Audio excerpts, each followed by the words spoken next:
The funeral program felt too glossy in my hands. Daniel's college photo stared up at me from the cover, 22, optimistic, hair still dark without the silver that came later. Someone had chosen a quote about legacy and light. I didn't recognize the font. Didn't recognize much of anything that afternoon, really, except the weight of November sun coming through the chapel's stained glass, turning everything amber and unreal. I stood beside the casket, closed mercifully, while people I half knew filed past with their sympathy faces, the kind of faces you practice in the car before walking into a funeral. Daniel's business partners clustered near the guest book, 3 men in dark suits that probably cost more than my first car. Gerald stood closest, silver-haired and straight-backed, whispering something to the others. They kept glancing my way. Not the warm, concerned glances you'd expect. More like shopkeepers watching someone browse the expensive shelves. The receiving line became a blur of handshakes and perfume. Someone's cologne made my eyes water. Sandalwood, too heavy, the kind Daniel used to wear on Thursdays. Thursdays were client dinners. Or so he'd said. A woman I didn't know hugged me and whispered that Daniel was with the angels now, which seemed like an odd assumption given what I'd found 3 weeks before his heart stopped. Gerald appeared at my elbow, his wife Claudia materializing on my other side like they'd choreographed it. Gerald took both my hands in his, warm and dry and firm enough to feel like a statement. Mira, I'm so sorry for your loss. Daniel was like a brother to me. His thumbs pressed into my knuckles. We'll take care of everything. You don't need to worry about a single thing. Claudia's hand found the small of my back, steering. Just for a moment, dear. There's someplace quieter where you can sit down. You look pale. I wasn't pale. I was numb, which is different. But I let them guide me through a side door I hadn't noticed before. The hallway smelled like carpet cleaner and old hymnals. We turned into a small office with no windows, just fluorescent lights humming overhead and a narrow table that looked like it had hosted 1,000 church committees. Gerald held out a chair. I sat, because standing seemed like it required a decision I wasn't ready to make. He placed a manila folder on the table between us, aligned it with the edge like he was setting a dinner table. I know this is terrible timing. His voice had that practiced gentleness people use when they're about to ask for something. But Daniel was very specific about certain arrangements. He wanted to make sure you were protected. Protected? The word sat strange in my mouth, tasted like metal. I nodded because that's what you do when someone uses your dead husband's wishes as a preamble. Gerald opened the folder. The document inside was thick, maybe 20 pages, printed on expensive paper. The title sat at the top in bold, Transfer of Property, Residential and Commercial Holdings. My eyes caught on the words before my brain could process them. Gerald was already talking, something about streamlined processes and Daniel's vision for the business, but I was reading the property addresses listed below. 418 Maple Ridge Road, our house, the one with the blue door I'd repainted last spring. 2247 Waterfront Drive, some commercial property I'd never heard of. And there, third on the list, 89 Birch Hollow Lane, Stowe, Vermont.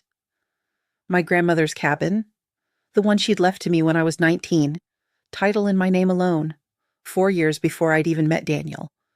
The one where I'd learned to split firewood and write bad poetry and believe that some places could stay yours forever. This just formalizes everything, Gerald was saying. He'd produced a pen from inside his jacket, one of those heavy ones that executives carry. Daniel set up a trust to protect the assets. Very standard. All you need to do is sign here and here. He tapped 2 yellow flags stuck to pages I hadn't read yet. I looked up at him. His smile was warm, avuncular, the kind that probably worked on juries and clients and anyone who didn't have a reason to doubt it. Claudia stood behind him, hands clasped, nodding like this was all terribly normal, and I was doing so well. Can I read it first? My voice came out steadier than I felt. Of course, of course. Gerald leaned back, gestured broadly at the document. Take your time. Though I should mention, the accountants need this filed by Monday to avoid some tax complications. Daniel was very concerned about protecting your financial interests. I started reading. Not skimming, reading. The language was dense, the kind of legalese designed to make your eyes glaze over, but I'd edited enough contracts at my old publishing job to recognize the shape of things. The trust transferred ownership of all listed properties into a vehicle controlled by surviving business partners, with Mira Kane, listed as beneficiary, which sounded protective until you realize the beneficiaries don't own anything. They just receive whatever the controllers decide to give them. I flipped through the pages slowly. Gerald's smile stayed fixed, but his shoulders tightened. Claudia shifted behind him, her wedding ring clicking against her watch. "The cabin," I said, pointing to the Vermont address. "That's not marital property. My grandmother left it to me before Daniel and I were even engaged."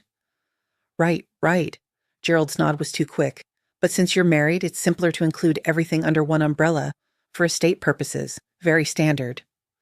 Standard? That word again. I wondered how many times he'd practiced this conversation, which lies he'd settled on as most believable. The fluorescent lights buzzed overhead. Somewhere in the building someone was playing organ music, something Bach, probably, the kind of thing Daniel would have hated. He'd wanted Springsteen at his funeral. Thunder Road. Nobody had asked me. I picked up Gerald's pen, felt its weight, the cool metal. Clicked it once.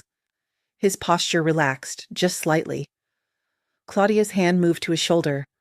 I signed my name at the bottom of the page, but I wrote M. Ashford, my maiden name, the one still on the cabin's deed, the one I'd never legally changed because I'd kept meaning to, and then stopped meaning to, somewhere around year 3 of the marriage. Gerald's smile flickered. Just for a second. Like a candle in a draft.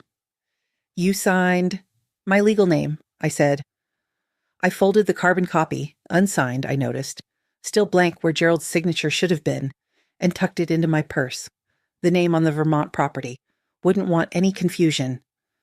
I stood, smoothed my black dress, thanked them both for their concern and their time and their help with arrangements. Gerald's jaw had gone tight, a muscle jumping near his ear, but he nodded. Said they'd follow up next week, said to call if I needed anything. I walked out through the chapel where Daniel's casket still sat, surrounded by lilies I hadn't chosen, past the people who were probably wondering where I'd gone, into the parking lot where November wind scraped dead leaves across asphalt, and the sky was going gray at the edges. I sat in my car with the engine off, holding the carbon copy. My phone buzzed. A text from Lena, my college roommate. "Still at your mom's if you need to disappear." I stared at the document in my lap, at the addresses, at the careful language designed to sound like protection while stripping everything away. A memory surfaced, sharp-edged and sudden. Daniel's cologne on a Thursday suit jacket. 3 weeks before his heart attack, I'd been looking for a phone charger and found his jacket draped over the desk chair in his study. Found the second phone in the inside pocket. Not his work phone. Not the iPhone I knew. A cheap burner with a thread of messages to someone saved as V. Plans for after the Riverside closes. A photo of a woman's hand wearing a bracelet I didn't recognize. I'd put the phone back, made dinner, said nothing, told myself there was an explanation. There wasn't, of course, there never is. But I told myself anyway because the alternative was burning down a life I wasn't sure I had the strength to rebuild. Now, Daniel was dead and Gerald was trying to take my grandmother's cabin, and somewhere in the city a woman named V probably didn't even know she should send flowers. I started the car, pointed it toward Lena's downtown loft. Didn't look back at the funeral home or the people still inside, or the casket that held a man I'd stopped knowing sometime between the wedding and the Thursday I found that second phone. The leaves kept scraping. The sky kept graying. I drove. The highway stretched out, familiar and mindless. I took the exit near the university where Lena's building rose above the old warehouse district, like something accidentally beautiful. Exposed brick and iron fire escapes, windows that glowed warm against the coming dark. I found street parking 2 blocks away, fed the meter enough quarters for 3 hours, walked past the coffee shop where Lena and I used to study for finals back when the biggest catastrophe we could imagine was a failed exam or a bad breakup. Simpler times. Sure. Lena buzzed me up without asking who it was. She was waiting in her doorway when I reached the 4th floor, barefoot in jeans and an old college sweatshirt, hair pulled back in a knot. She took one look at my face and stepped aside. "Wine or whiskey?" "Yes," I said. Her loft had exposed brick walls and windows that overlooked the city like an Andrew Wyeth painting. Industrial, honest, no pretense about what it was. I spread the unsigned document across her kitchen island while she opened wine. A Malbec, the good kind. The kind you save for emergencies or celebrations or whatever this was. She read through it once, then again, her paralegal instincts kicking in. Started highlighting clauses with a yellow marker she kept in her junk drawer. When she got to the part about the trust controllers, she stopped, looked up at me. They tried to pull this at his memorial? Her voice had that quiet fury only a best friend can muster, the kind that's not loud but runs deep, the kind that shows up at 2 a.m. with bail money or bolt cutters or whatever you need. I laughed once, sharp enough to hurt. Grief makes people efficient, apparently. Lena poured the wine. We stood at her windows watching the city lights blink on, orange and white against the dusk. She didn't ask if I was okay. She knew better. Asked instead if I wanted pasta or Thai food or if we were just drinking dinner. My phone buzzed on the counter. Email from Gerald's assistant. Subject, finalizing Daniel's affairs. Urgent. I deleted it. Poured more wine. You know any trust attorneys who don't golf with anyone? Lena scrolled through her phone contacts. James Kwan. He helped my aunt during her divorce.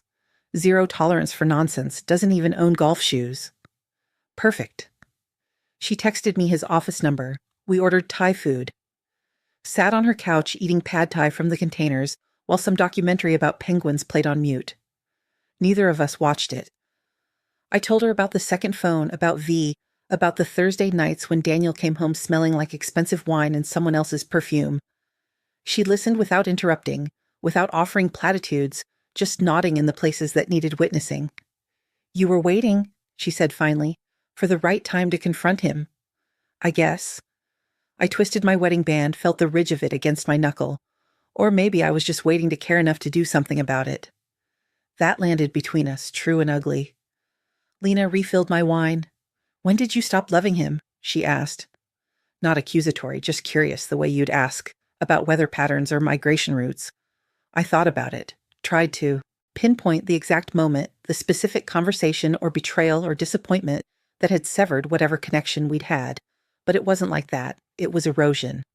Slow and steady and so gradual you don't notice until you're standing in a canyon wondering when the ground disappeared. I don't know, I said. Maybe around the time he stopped pretending to care about my writing, or when he started scheduling business trips over my birthday, or the first Thursday he didn't come home until 3 a.m., and I realized I was relieved instead of worried. Lena nodded, didn't offer empty comfort, just sat with me in the truth of it. Later, alone in her guest room, I sat on the edge of the bed and looked at my wedding band in the lamplight. Daniel had proposed at the cabin on the porch overlooking the birch grove. September, leaves just starting to turn. He'd promised it would always be our place, nobody else's. Said he loved that it was mine, that I had something that existed before him, that would exist after. Funny how promises sound when you play them backward. I slid the ring off, set it on the nightstand.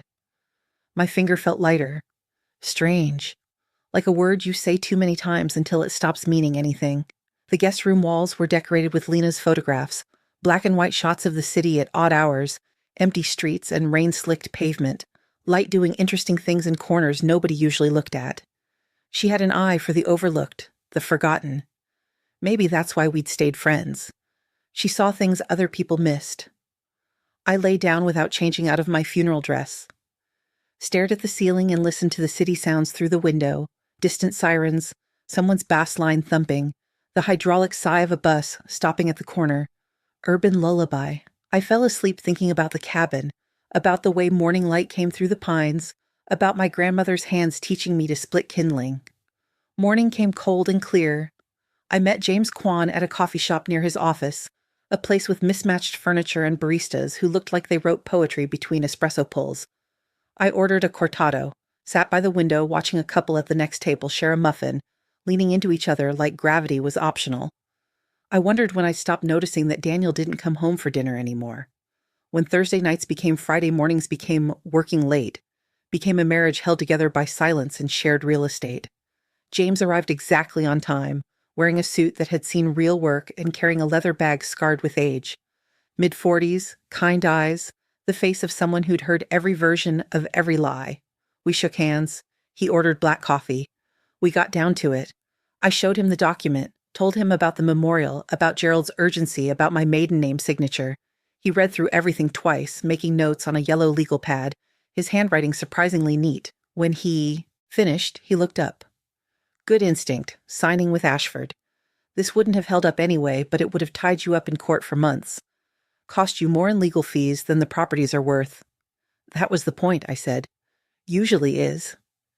He pulled out his laptop, started searching corporate filings. Tell me about Daniel's business. What did you know about it? He was a partner at Kane & Associates, real estate development, mostly commercial properties. I paused. I didn't ask many questions. James didn't judge that, just nodded. Typed. Pulled up documents. After 20 minutes, he'd constructed a timeline on his legal pad. Daniel and Gerald had purchased a failing waterfront property 6 months ago, something called the Riverside, used the marital home as collateral for the loan.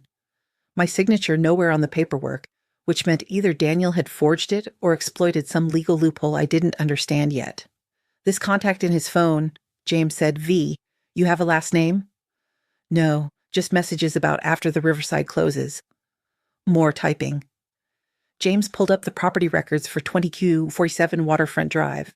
The manager listed Vanessa Holt, age 27, also noted in Gerald's business filings as his niece. Ah, James said. Just that. Ah. The coffee had gone cold in my hand. Outside, the couple was leaving, still touching, still orbiting each other like binary stars. I felt very old suddenly, very tired, very done with men who thought women wouldn't read the fine print. What are my options? I asked. James leaned back. You could let it play out. The unsigned document is void, but Gerald will probably claim Daniel verbally promised the transfer. Drag it into probate, freeze your assets for a year, maybe more, make it expensive and exhausting. He paused. Or we file first. What does that look like? He sketched it out. A countermotion proving the cabin was never marital property. Evidence that Daniel forged my signature on the home equity loan. Request for full asset accounting from Kane & Associates. It'll cost them more to fight than to walk away. Gerald strikes me as the type who runs the numbers. He is. Then we make the numbers bad. I looked out the window. The street was filling with morning traffic, people rushing to jobs and meetings and lives that probably made sense to them. I thought about my grandmother, how she'd bought the cabin with money she'd saved from 30 years of teaching. How she taught me to split firewood, to recognize the grain, to know where something was already cracked so you could work with it instead of against it. Draft everything, I said. James nodded, started typing. I finished my cold coffee and felt something settle in my chest. Not rage, not even satisfaction, just clarity, the kind that comes from finally seeing the shape of a thing clearly enough to know what to do about it. I drove to the waterfront alone. Saturday morning, the river wide and gray under November. Sky. The Riverside property sat on a reclaimed industrial lot, half renovated, all glass and steel and exposed brick, the bones of something that wanted to be impressive. A banner hung across the front, Grand Opening Spring 2024. I parked across the street, watched. A woman in a navy blazer stood outside the main entrance, phone pressed to her ear, laughing at something. Late 20s, blonde, confident in the way people are when they've never had to doubt themselves. She gestured at the building while she talked, sweeping movements, proprietary, like it was already hers. Vanessa. Had to be. I didn't cross the street, didn't confront her, just watched from my car, sipping gas station coffee that tasted like burnt rubber and regret. Vanessa's ease bothered me more than her existence. The way she stood in front of a building my husband had mortgaged our home to buy, probably promised her a piece of, maybe even died thinking about, and she just laughed, gestured, lived her life like the collateral damage was someone else's problem, which I guess it was. I thought about the second phone, the messages.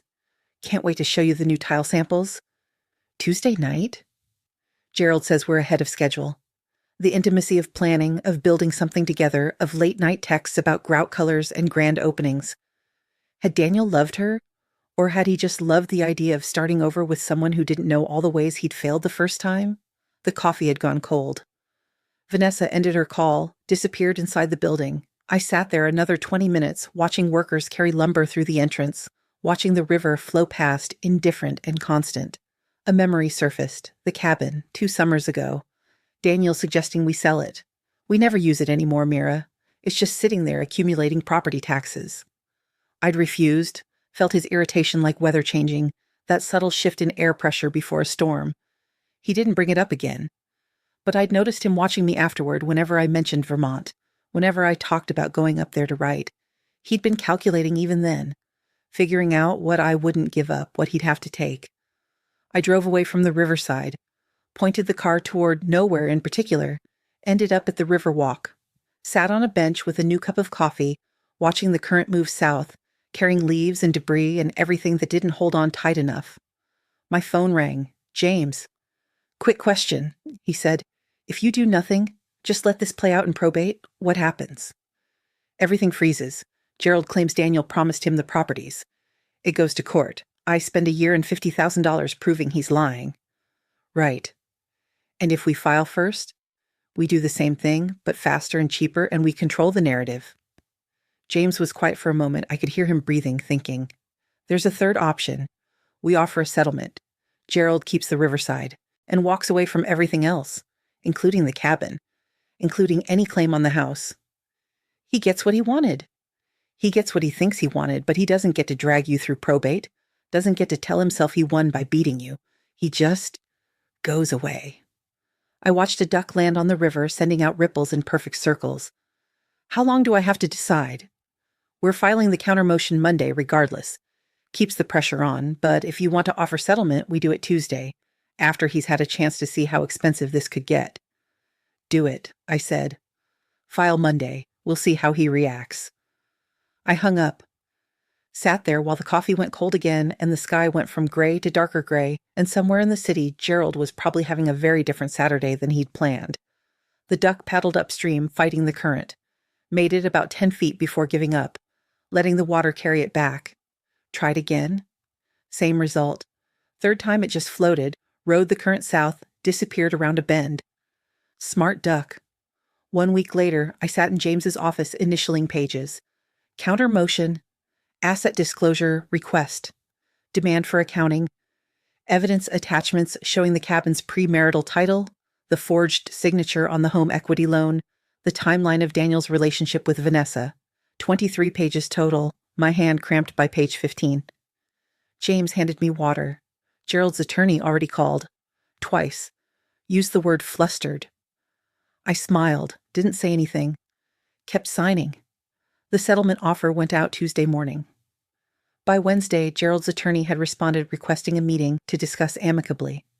James replied with his office hours and a reminder that all communication went through counsel. I pictured Gerald's face when he got that email.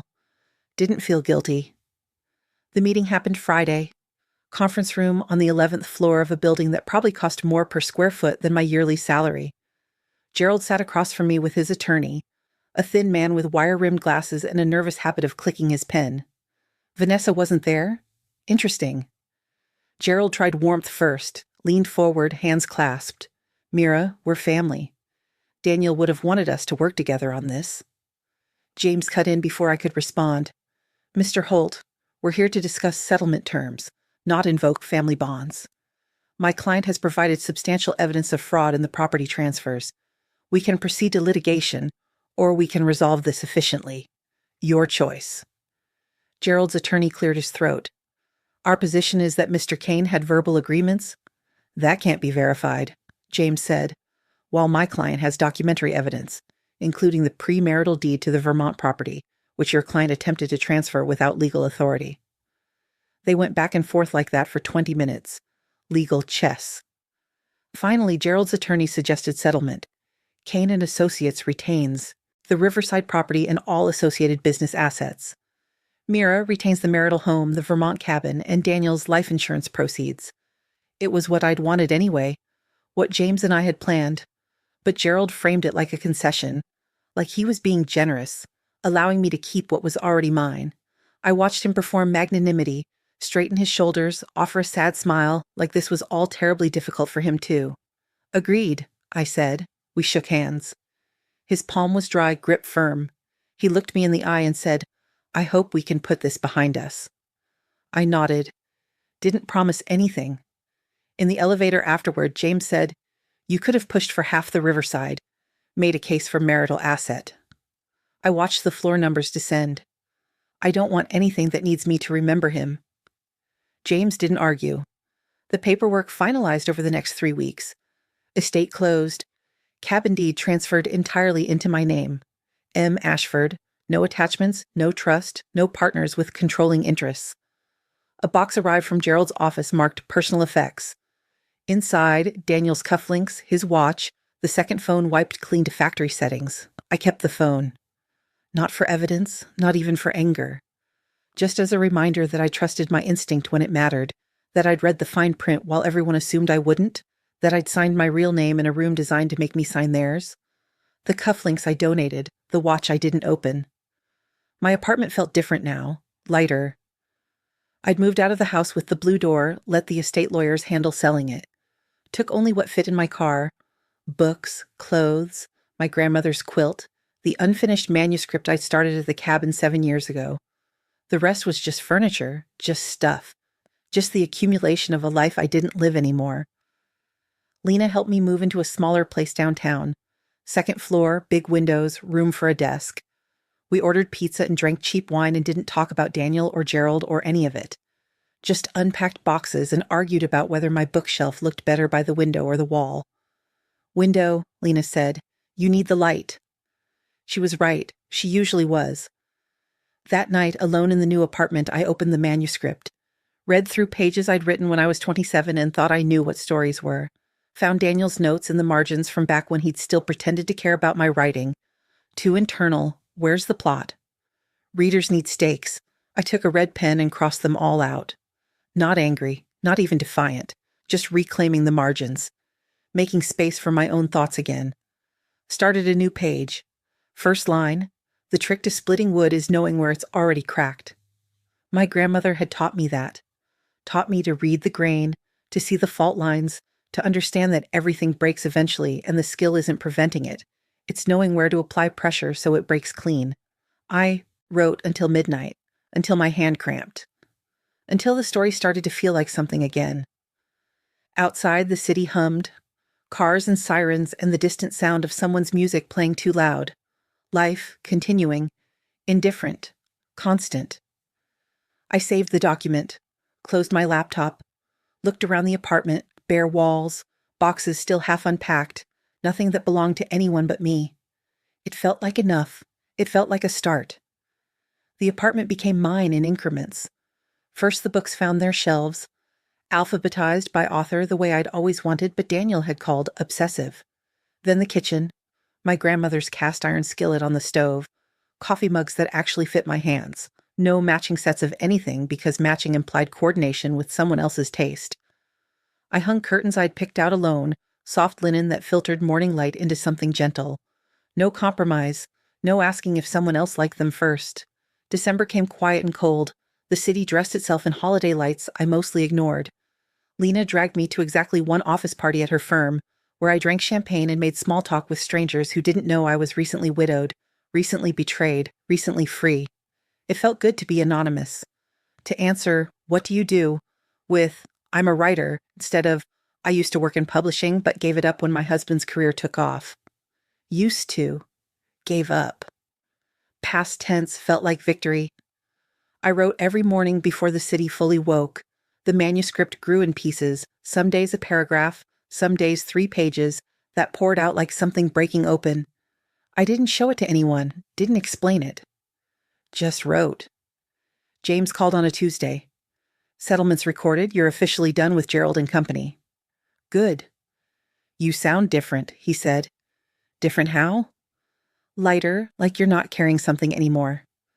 I looked out my window at the street below, watched a woman in a red coat walk her dog past the coffee shop, both of them moving easy through the cold.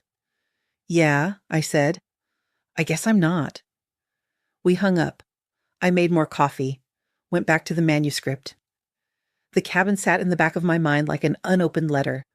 I'd owned it free and clear for 6 weeks now, but hadn't gone back. Couldn't decide if I was avoiding it or saving it. Lena said I was overthinking, that sometimes a place is just a place and you should stop making it mean more than it does. She was probably right, but I waited anyway.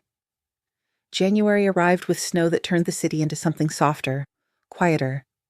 I took walks in the early mornings when the streets were still unmarked, footprints the only proof anyone else existed.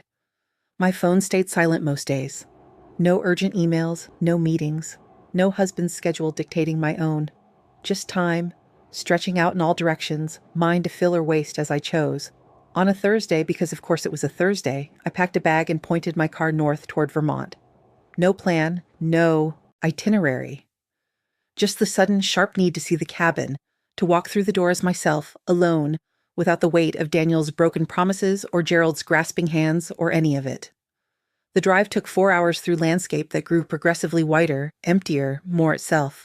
I stopped once for gas and terrible coffee, watched a family load up their SUV with ski equipment and enough luggage for a month.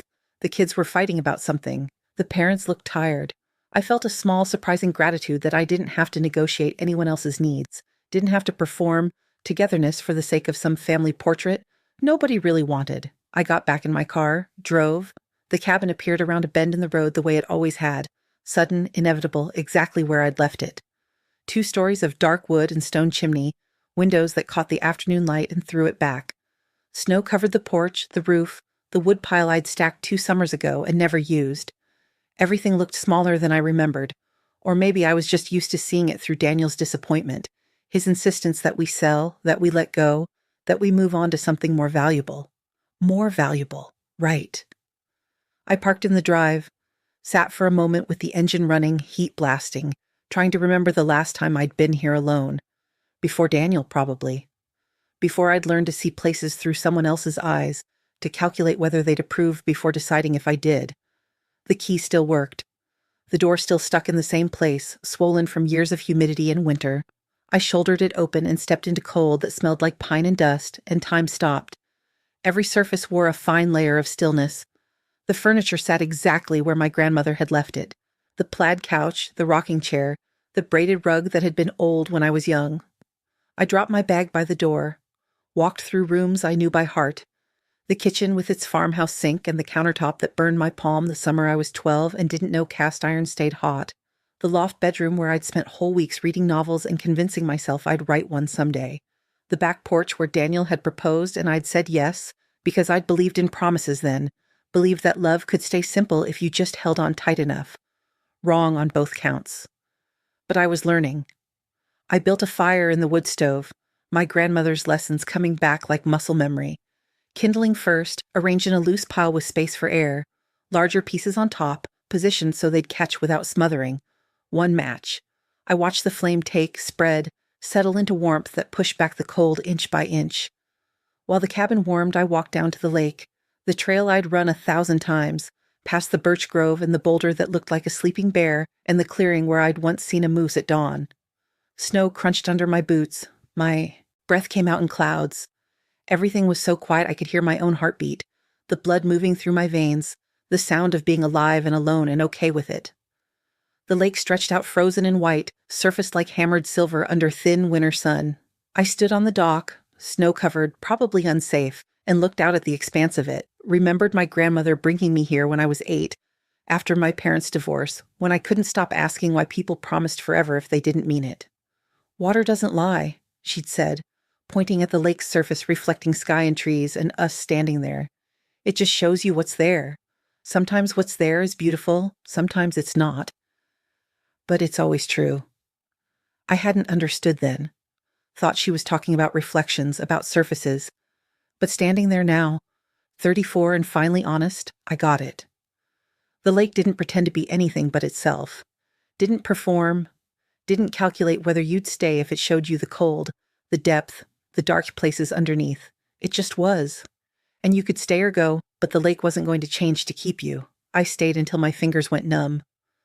Walked back to the cabin through lengthening shadows, through cold that bit, but didn't scare me. Inside, the fire had caught properly, warming the whole main room. I made tea with water from the well pump, sat in my grandmother's rocking chair, wrapped myself in her quilt. My phone had no service this far out. No emails, no texts, no evidence that the rest of the world existed. Just me in the cabin and the sound of wood burning, snow falling outside the windows, time passing without requiring anything of me. I opened my laptop, read through the manuscript I'd been working on for weeks, the story about a woman learning to split wood, learning to see the cracks, learning the difference between breaking and breaking clean. I'd thought I was writing fiction. But sitting there in the cabin, in my grandmother's chair, I realized I'd been writing my way towards something true. The cursor blinked at the end of the last paragraph. I typed, "She went back to the cabin in winter because some things you have to see alone before you know whether to keep them." Deleted it. Tried again. The cabin in winter was exactly what it had always been. She was different, better, closer. I wrote for 3 hours until dark came full and complete, until the only light was the fire and my laptop screen. Wrote about the woman finding the second phone, about signing her real name while everyone watched, about the moment she realized she'd been performing a marriage instead of living one. Wrote until the story felt finished, or at least finished enough to set down, saved the document, closed the laptop, sat in the quiet that followed. The fire needed more wood. I went out to the covered porch, found the logs I'd stacked 2 years ago still dry under the overhang, chose 3 good pieces, carried them inside, fed the fire, watched the flames adjust, accept, incorporate the new fuel into their existing burn. Outside, snow was really coming down now, the kind that would pile up overnight, trap me here until morning at least. I should have felt worried. Should have checked the weather, planned better, brought more food than the granola bars and cheese in my bag. Instead, I felt something close to relief, like the snow was permission to stop moving, stop deciding, stop calculating next steps, just be here, in this moment, in this place that had always been mine and finally felt like it again. I cooked pasta on the old gas stove, ate it straight from the pot, standing at the kitchen window, watching snow accumulate on the birch branches. No one to ask if I wanted to sit at the table, no one to judge that I was eating carbs without vegetables, or using the wrong pot, or failing to perform dinner properly. Just me. Pasta, snow, perfect. Later, I climbed to the loft bedroom. The bed was still made with my grandmother's quilts, the same ones I'd slept under every summer of my childhood. I didn't bother changing the sheets. They smelled like cedar and thyme. Not unpleasant, just old. I lay down fully clothed, pulled the quilts up to my chin, listened to the cabin settle around me. Wood contracting in the cold, wind moving through the pines, the distant sound of ice shifting on the lake. I thought about Daniel. Not with anger anymore, or even hurt, just with a kind of distant curiosity, like he was a character in a book I'd read years ago and only half remembered. Had he loved me at all? Or had he just loved the idea of me, young, accommodating, willing to shrink to fit whatever shape he needed? Probably both. Probably neither. Probably it didn't matter anymore. I thought about Vanessa, wondered if she knew Daniel was dead, if Gerald had told her, if she'd mourned or just moved on to the next project, the next plan, the next man with promises and a mortgage he was willing to leverage. I hoped she was smarter than I'd been, hoped she asked questions, hoped she read the fine print. But that was her problem now, not mine. Sleep came easy, deep. I woke once to add wood to the fire, then again at dawn when light hit the loft windows and turned everything gold. The snow had stopped. The world outside looked untouched, perfect, like a photograph of winter someone had staged but forgotten to populate with people. I made coffee on the stove, sat on the porch wrapped in quilts, watching morning burn off the last stars. A deer moved through the clearing, delicate and unconcerned, browsing on whatever it could find beneath the snow. It didn't startle when I shifted, just flicked an ear in my direction, assessed me as non-threatening, went back to its breakfast. We sat like that for a while. Me with my coffee, the deer with its foraging, 2 creatures doing what we needed to do to survive, sharing space without requiring anything of each other.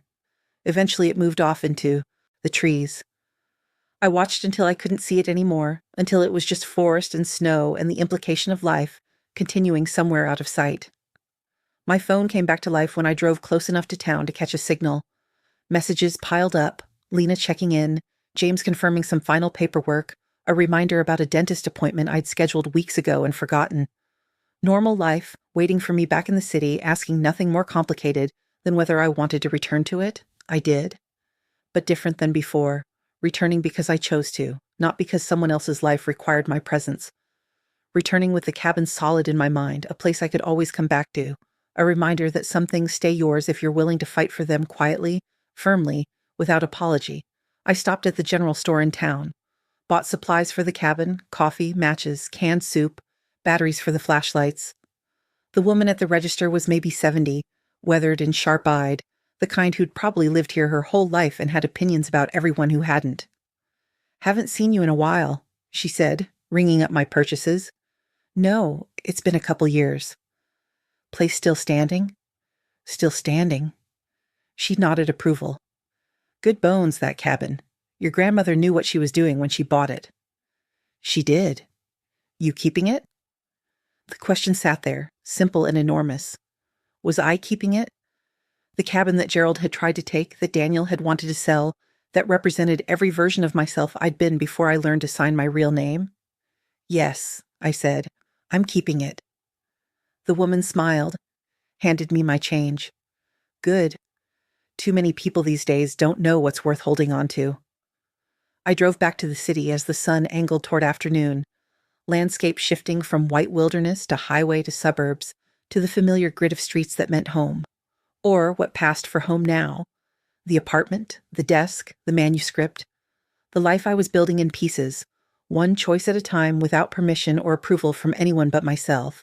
Lena was waiting on my doorstep when I arrived, holding a bag from the Thai place and 2 bottles of wine. She took one look at my face and said, "Good trip?" "Yeah, good trip." We ate on my floor because I still didn't have a table, sitting cross-legged on cushions like we were back in college, like nothing had changed except everything had. I told her about the cabin, about the snow, about the deer. She told me about the latest drama at her office, about the paralegal who was sleeping with a partner, and everyone knew except the partner's wife, about how she was thinking of going back to school for her law degree. "You should," I said. "You'd be good at it." "You think?" "You're good at seeing through bullshit. That's half of law, right?" She laughed. "Fair point." We drank the wine, talked about everything and nothing. Eventually she left and I was alone again, but it felt different than lonely. Felt chosen. Intentional. I pulled up the manuscript on my laptop, read through it one more time, made a few small edits, changed the ending slightly. The woman in the story, who was me but also not me, who was every woman who'd ever had to choose between keeping the peace and keeping herself, she ended up at the cabin in winter, ended up splitting wood with her grandmother's axe, reading the grain, finding the cracks, making the clean break. The last paragraph, she built a fire and watched it catch. Outside, the world continued without requiring her permission or her presence. Inside, she was finally completely alone. It felt like coming home. I saved the file, titled it Transfer of Property, sat back and looked at the screen. It wasn't perfect. It probably needed another draft, maybe 2, but it was done enough, true enough, mine enough. I thought about sending it somewhere, a journal, a contest, one of those literary magazines that published thoughtful stories about women reclaiming their lives. But not yet. For now it could just exist, complete and unread except by me, proof that I could finish something I started, that I could tell a story that mattered even if nobody else ever saw it. The funeral program was still in my coat pocket. I'd found it when I was packing for Vermont, forgotten and creased, Daniel's college face staring up like a question I no longer needed to answer. I pulled it out now, looked at it one last time. The quote about legacy and light seemed even more ridiculous 6 weeks later.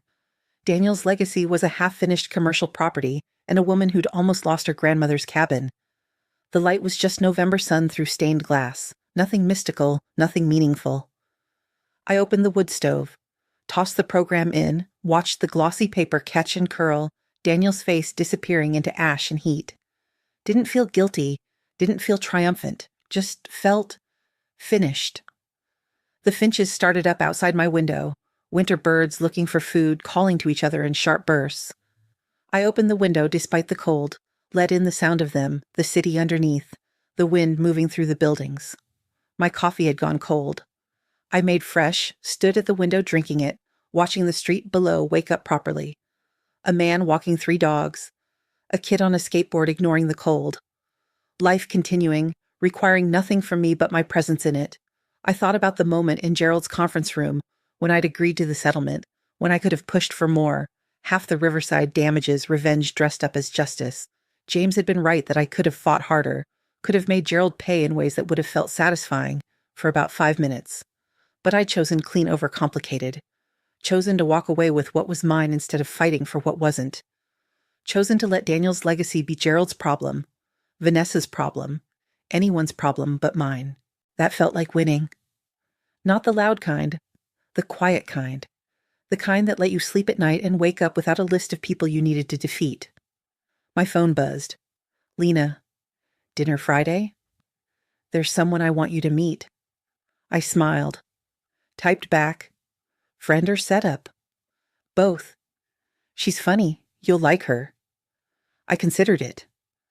Part of me wanted to say no, wanted to protect this new solitude I'd found, keep it safe from the complications of other people's expectations. But another part, the part that had driven to Vermont alone and built a fire and watched a deer and come home different, that part knew that alone was good, but alone forever was just another kind of prison. Okay, Friday works. 3 dots appeared, disappeared, appeared again. Then, proud of you.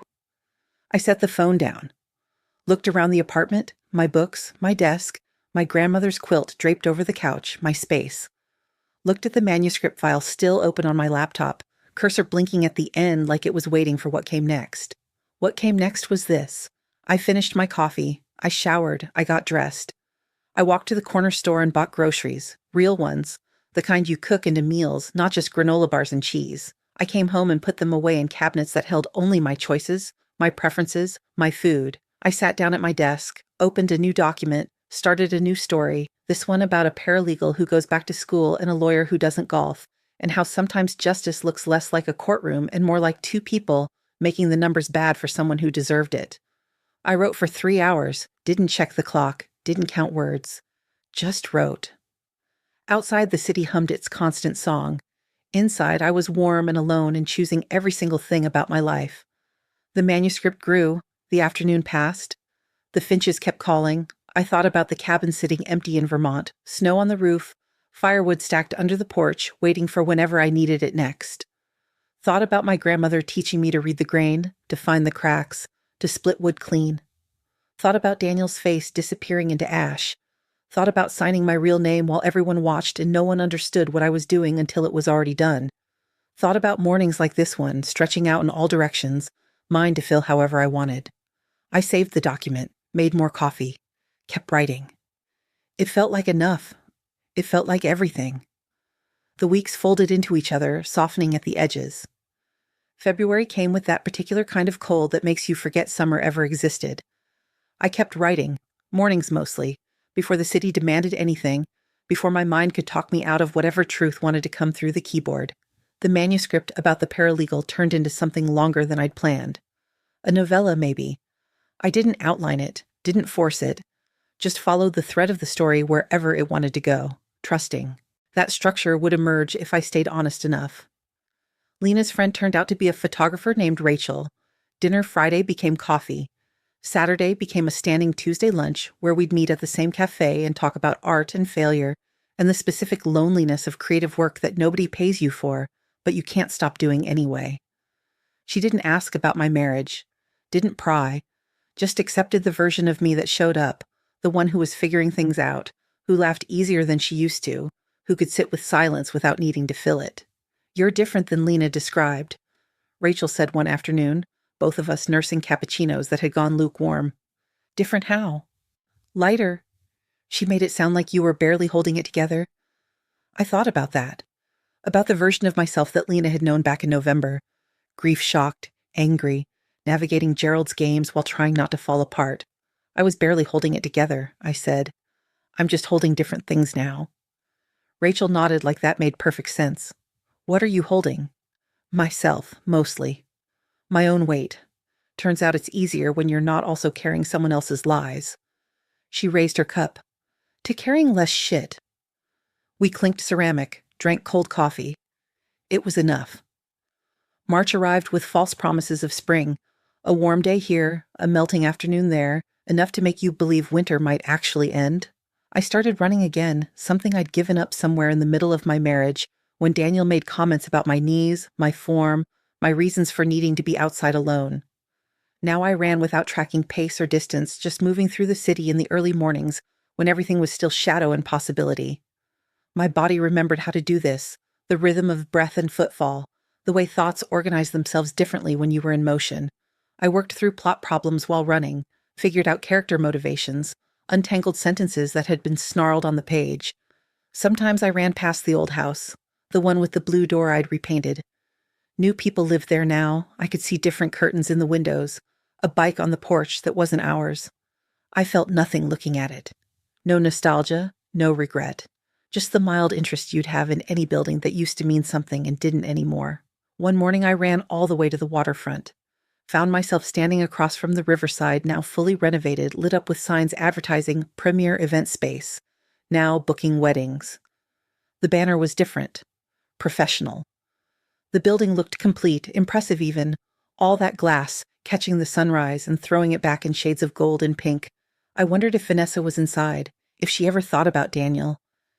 If Gerald had told her the whole story or just the parts that made him look good. I wondered if it mattered. It didn't. Not to me. Not anymore. I ran. Home. Showered. Made breakfast. Sat down to write. The paralegal in my story was learning to trust her instincts, learning to spot the places where contracts said one thing and meant another. She was learning to read the room, read the silences, read the small tells that separated truth from performance. I gave her my grandmother's wisdom about wood grain and cracks. Gave her a mentor who didn't golf, who taught her that sometimes the best legal strategy was making the other side decide fighting wasn't worth it. Gave her an ending where she won by walking away clean. James called mid-March with news that the house had sold. Final checks would be deposited within the week. Decent price, considering the market, he said. You did well. We did well, I corrected. I just signed papers. You did the actual work. Fair enough. I could hear him smiling through the phone. What'll you do with it? The money? I'd been thinking about that. The amount was substantial, enough to live on for a year if I was careful, maybe longer. Enough to take risks. Enough to choose writing over the safer options, the backup plans, the reasonable paths I'd always told myself I'd take eventually. I'm going to write, I said. Just write. See what happens. Good, James said. You should. We hung up. I looked at my bank account later that week, saw the deposit appear like evidence that my old life had converted cleanly into currency, into possibility, into time I could spend however I chose. I thought about Daniel, about how he'd wanted me to give up writing, go back to publishing, contribute more financially to the household, while his business found its footing. How I'd almost done it. How close I'd come to erasing that part of myself because someone else found it inconvenient. I transferred a portion of the money into savings, left the rest accessible, working capital for a life I was building from scratch, one choice at a time. April brought actual spring, crocuses in the park, that particular quality of light that made everything look possible. I finished the novella about the paralegal. Sent it to 3 literary journals Rachel recommended, small places that published the kind of quiet, character-driven work that would never be bestsellers but might mean something to the 7 people who read it. I didn't expect anything. Didn't need anything. Just wanted to know if the story could exist outside my laptop, if it could land somewhere and be received. 2 weeks later, one of the journals wrote back. Not a form rejection, an actual email from an actual editor who'd read the piece and wanted to publish it. Your protagonist's voice is so clear, she wrote, the way she reclaims her agency without fireworks or revenge. It feels true. We'd love to include this in our summer issue.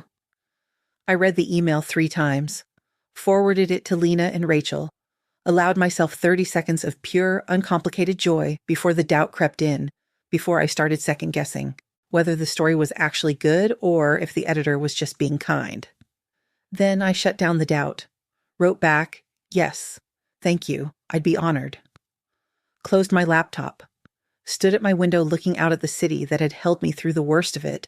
Through Gerald's predatory kindness and Daniel's secret phone in the afternoon, I'd signed my real name and walked out of that funeral home into a life I didn't recognize yet, but was learning to build. The Finches were back, louder now, spring making them confident. I opened the window all the way, let in the sound of them and the smell of warming concrete and the particular quality of air that meant things were growing again, coming back, insisting on another season. I thought about the cabin, about going back in summer when the lake thawed and the birch leaves turned that specific shade of green that only exists in Vermont in June, about writing there, about splitting firewood for next winter, about continuing this practice of being alone and okay with it, alone and maybe even good at it. My phone buzzed. Lena. Celebration dinner? Rachel's coming. We're thinking Italian. I smiled, typed back, yes. See you at 7. Set the phone down. Looked at the acceptance email one more time, just to make sure it was real. It was real. I was real. This life I was building, careful and intentional and completely mine, was real. Outside, the city kept moving. Inside, I was finally still, finally whole, finally exactly where I needed to be.